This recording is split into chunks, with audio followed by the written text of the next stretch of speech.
Good Monday, everybody. I realise it's probably not Monday by the time you see this, but it's Monday while I'm filming it. So good Monday. How is everybody doing today? Today we're going to talk about cinema etiquette and the way you should behave in the cinema, or watching movies in general, but mostly in the cinema. I like to go to the cinema. I really love movies. I have a cinema card. And I really enjoy watching movies. I love it. I love the escape you get for, you know, an hour and a half or, you know, 3 hours if you're watching any of the Lord of the Rings movies. I just love them. Movies. I like Lord of the Rings as well though. And I have noticed recently, in the last few years of going to the cinema, that people don't have not the correct etiquette, but people think there are things people do, and I'm like, why are you doing that? You know, you're ruining it for everybody else. The first thing is, with the cinema, is assigned seating. I hate assigned seating.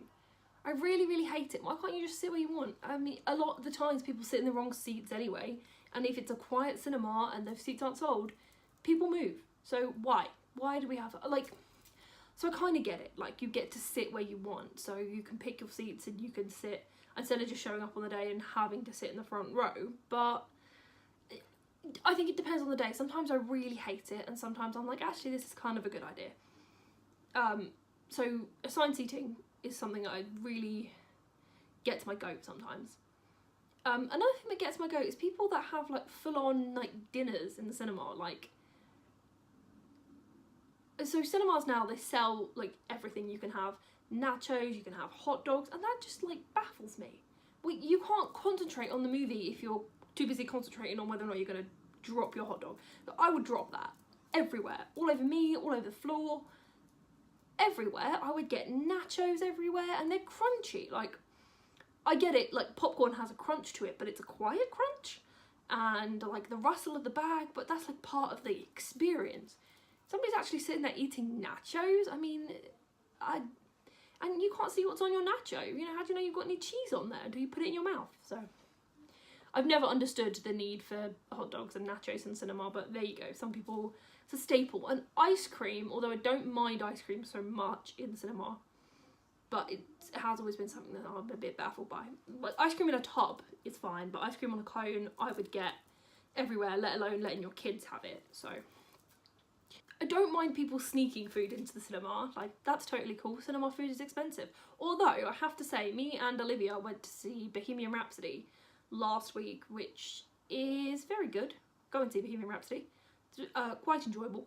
But yeah, so we went to go and see it, and the guy sat next to her had, like, a Tupperware box of stuff in, but it was one of those ones that you have to, like, flick at the side, and it made so much noise. Like, you could tell what he was doing. Sneak your food in, sure, but bring it in a packet so it's just rustling around with everybody else. Don't bring it in a Tupperware container where we can tell what you're doing. That was really strange, actually. That's the first time I've ever seen that in cinema, which I thought was really odd. Something else that happened one time, someone took their shoes off and put them on the chair in front of them. Nobody was sitting in the chair, but, like, that's still gross. Don't do that. That's not cool. Don't take your shoes off in the cinema. You wouldn't take your shoes off in a restaurant. Don't take your shoes off in the cinema. That's not okay. Just don't do that. And so obviously the biggest one with the cinema is people on their phones in the cinema, like, not talking on their phone, but scrolling through their phone when you're in the cinema. Just, that is so distracting. I don't care if you're sitting 3 rows in front of me, I can still see you on your phone. Whether you're sitting next to me, that is so inconsiderate for everybody else who's in the cinema for you. If you cannot put your phone down to watch a movie for 2 hours, you have a phone addiction problem and you need to see somebody about it. Because that is completely, it's completely unacceptable. B, it's a huge problem if you can't put your phone down for 2 hours. And C, what is it you're going to miss exactly for 2 hours? Like, people being angry on Twitter and people's kids on Facebook. Nothing is going to happen, and if it does, you'll find out when you come out of the cinema. Honestly, I just cannot understand it. And I know people that do this, and it drives me up the wall.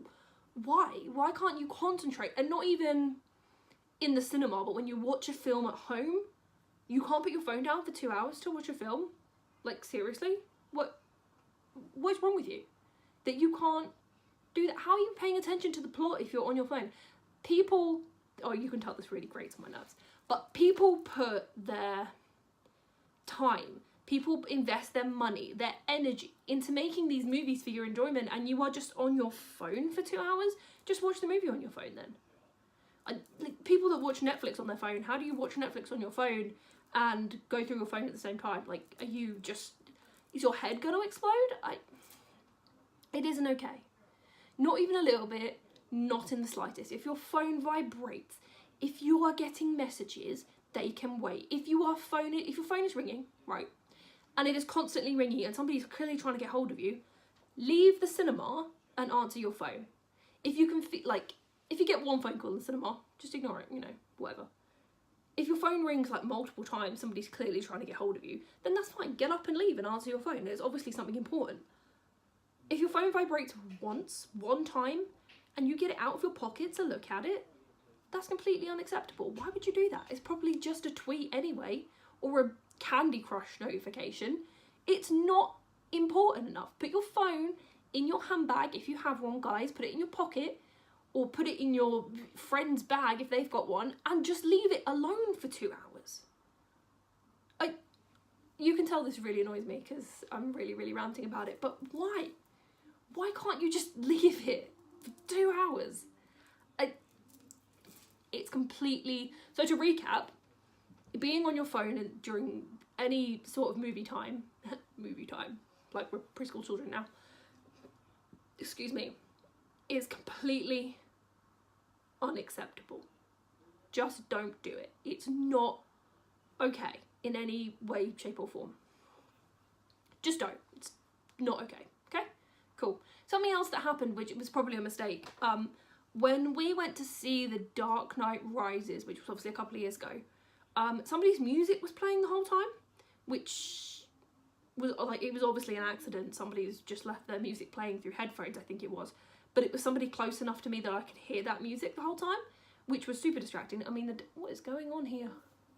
The Dark Knight Rises isn't a great movie anyway, but that was really distracting and kind of annoying. So when you put your phone in your bag, just make sure it's not playing music, because that's super frustrating. Okay, so I'm going to say this, and then everybody I know is going to start screaming at me, but talking during a film. So I talk too much. You guys know I talk too much. And it's like a super bad problem I have. And I'm really sorry if you can hear music or something. My dad's got the TV on, and he has this ridiculous sound box that like echoes all through my room. It's very annoying. He's downstairs, but we have a chimney, and the chimney goes sort of up here, and I can hear it coming up the chimney, and it's very annoying. Anyway, so I'm sorry if you can hear weird stuff going on in the background. I promise I don't have a movie on. Talking through a film. Now, I don't talk through movies in the cinema because that's not acceptable. Everybody is there to enjoy themselves, so you don't talk, and you don't shout out things in the cinema as well. I really don't like either. Like, there's not really any need for you to shout stuff out in the cinema, ever, really. Yeah, so if you talk in the cinema during the movie, like, that's not okay. It's not enjoyable for everybody else around you. That's just not cool. Just don't do that. I mean, laugh, cry, but like, if you want to whisper something to the person next to you, then yeah, sure, lean in and whisper something to the person next to you. But like, don't talk at full volume in the cinema. Like, that's not, that isn't okay. Just don't. Also, Snapchatting the like title card isn't cool either. That's technically copyright. Don't do it. You could be fined a lot of money. But okay, so the reason everybody I know is going to be like, what the hell, is because I used to have a really bad habit of talking through movies, but at home, not in the cinema. Wouldn't do it in the cinema, but if I was watching a movie at home with other people or in like a social environment that's not the cinema, I had a terrible habit of talking through movies because I don't know when to shut up. Hence why the channel is called I Talk Too Much. And it used, like, people used to get so mad at me, and I knew it was an issue, like I know it's a problem, but I just couldn't help myself. Like I just can't. And the older I've gotten, the better I feel like I have gotten better at it. Nobody's said to me recently, why do you always talk through movies? I know it was a problem, but I think, I hope I've gotten better at not talking through movies anymore. I do have an issue though. So I really like really intense storylines that you really have to pay attention to and focus on to work out. So Seven is a really good one. £7. Inception, because Inception's complicated. Basically, I have this thing where I work plots out in about the first 5 minutes of a film. £7 is the perfect example of that, where we sat down and watched it as like a family. And there's like a scene where he gets in the bath at the beginning, and he went to do it, and I sat there and was like, that is what's going to happen at the end of the film. And everybody was like, how could you possibly know that? And I'm like, that is what's going to happen. And I was right, but then everybody was annoyed because I like said it out loud. And that's a real problem I have, is that I will work the plot out and then share it with the group, which I shouldn't do because that isn't fair. I mean, I could be wrong. Just because I've worked a plot out doesn't necessarily mean I am right. But I generally have a record of being quite good at working plots out, but then I like blurt them out. Like I just can't keep them in once I figured it out. Or I'm like, oh yeah, I knew that was going to happen. I figured it out at this point. Oh, Fight Club. I know we don't talk about Fight Club, but I worked Fight Club out very, very quickly. In the scene where, if you guys haven't seen Fight Club, I won't tell you what happens, although most people have seen it. There's a scene where Ed Norton is like walking through the airport. It's quite, I think it's the first time you see Brad Pitt in the movie. And I figured it out. From that point, I was like, oh, that is what's going to happen. I watched Fight Club by myself though. And what was another one? Reservoir Dogs. So I briefly spoke about Reservoir Dogs in the last video. How I didn't like it because I worked the plot out too quickly. Generally, it doesn't bother me too much that I work plots out, and then I like to watch the rest of it just to see if I was right, or see if they have any plots that really throw me off. So one film that really threw me off was, you guys have seen it, it's like Sweet Home Alabama, which is not a complicated film. It's like a romantic comedy, but I was watching it and I was like, oh, this is what's going to happen. And then something else happens. It's like a really good twist in that film, and I was like, oh crap, I didn't see that one coming. So I mean, that was really cool. It's a good film actually. Watch it if you've not seen Sweet Home Alabama. But I was literally like, oh wow, I didn't see that coming. So like, I like to be surprised, but I also like to know that I was like, oh yeah, I was right, that is what is going to happen now. With £7, for example, I sort of realised afterwards, kind of spoiled it for everybody else. And so that's something I really have to work. Leading into that, people who give away spoilers, that is not okay, okay? So my older brother is literally the worst for this. He will go and see a movie and just tell you everything that happens without really realising that he's giving away the plot. Or so, like I said, we went to see Bohemian Rhapsody. He went to see it the week before us. And obviously you guys know what's going to happen at the end of the movie. But with the way they lead up to that, I didn't know how do I explain this without giving it away? So obviously it goes through like several points, and obviously we all know what's going to happen at the end of the movie, but we didn't know how we got to that point. And so he gave away the last 20 minutes of the movie without really thinking about it, and I was like, well, why did you do that? Like, that could have been a really, really good, not surprise, like we all know the history, but that would have been really entertaining for me to see that unfold without already knowing. Like, the minute I sat down to watch the film, I knew what the last 20 minutes of the film was going to be, and like, that really sucked. And he did it with Gossip Girl as well, which I haven't actually finished Gossip Girl, but he ruined the end of Gossip Girl for me without even thinking about it. He just literally just started telling me the plot, and I was like, that isn't fair, why have you done that? Like, he doesn't even realise he's doing it, he just starts telling you everything that happened in the film without really realising he's given away spoilers, and that's something he needs to work on. So you need to, people that do that, you need to really be aware of what you might not consider a spoiler and other people might consider a spoiler. Just because I know what happens to Freddie Mercury doesn't necessarily mean that you can tell me the way the film plays out, because that's still a spoiler for me. Like, I still haven't seen that film, and I still don't know, you know, how they're going to play out the sequence of events, do I? You know, they're going to play them in flashbacks, so they're going to play them sort of not periodically, so it's all messed up. I didn't know that, and he ruined that for me, which sucks. And what was another film I had ruined for me?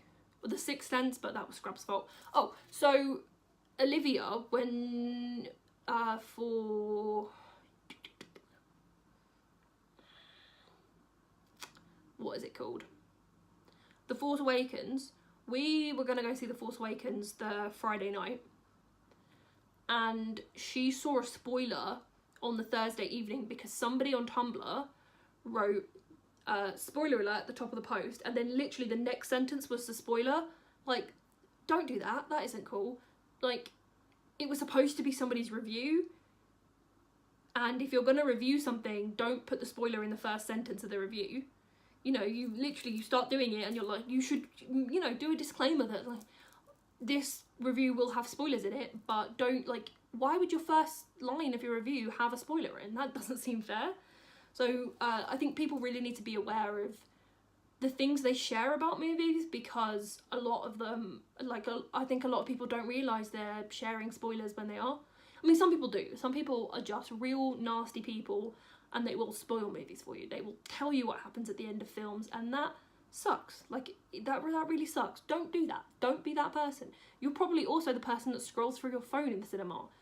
So, you know, don't be that guy that spoils movies for people. Where's the joy in that? What do you get out of spoiling films for people? You just don't. Like, that it's not okay. Don't. So don't talk on your phone in the cinema, because that's not cool. Don't look at your phone in the cinema. Don't talk during movies. Don't spoil. Don't, you know, shout out your thoughts on what the plot might be. And don't, what did I just say? Spoil. No spoilers. Oh, also, bonus one. Don't ask me questions about the film if I've been watching the film exactly the same amount of time as you have. My mum is the worst for this. So we'll be watching a film, or, like, my parents are the worst, and they will ask each other questions about the film even though that we've all been watching the film the same amount of time. So, like, somebody will come on the screen. Who's that guy? I don't know. This guy has just walked on the screen. I don't know who that is. Well, who's that? Well, that's Jared Butler, but I don't know what he's doing yet. Or, you know, like, I don't know. I don't know why that's there, because it's literally just come on the screen. I don't know. Like, I might be good at working plots out, but that doesn't necessarily mean I know what he's doing. So, I mean, if you're gonna ask, like, if you're halfway through a film and you're confused and you're like, wait, who's this guy again? Like, Inception, for example, is a complicated film. Ask questions about Inception. I've seen it millions of times. I'm happy to talk through Inception and, you know, answer questions about it. But, like, if we are both viewing something for the first time, don't ask me questions, because I don't know. I've literally viewed it the same amount of times as you have. Anyway, thank you for listening to my rant about movies and movie etiquette. This was originally going to be a blog post, but I sat down to write it 3 or 4 times and just decided it wasn't good enough to be a blog post. So you guys get a nice ranty video. Also, the second part to the Florida video will hopefully be up soon, or be up even before we upload this one, which means the third part will be up eventually. The problem is they're really long videos, and my Wi-Fi is terrible at home, so I have to take it to the office to do, and I keep forgetting. So I promise they will be up soon. If you guys are waiting for those. If you're not, then please enjoy this video about me ranting about movies, and I will see you in the next video. Kwaherini!